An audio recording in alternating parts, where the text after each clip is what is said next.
در اینجا قوی دیج جور میکنن، قوی و گرمی برای مردم هم استفاده خوب میکنن.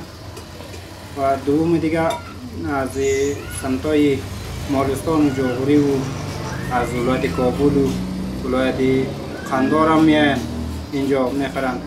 بر مردم بسیار منفعت خوب است.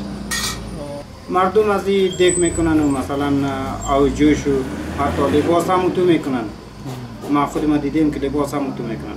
برای اقتصاد مردم خیلی مفاد زیاد داره. اما این حالی که یک خروارچوب مثلا که بگیره 2 ماه خلاص میشه.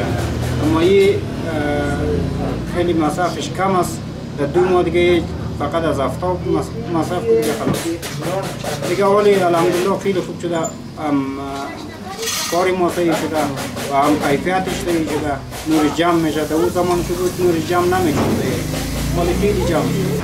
مواد از آهن پروفیل استفاده میشه و ورق استفاده میشه و نلی 1 سانتی و 2 سانتی استفاده میشه.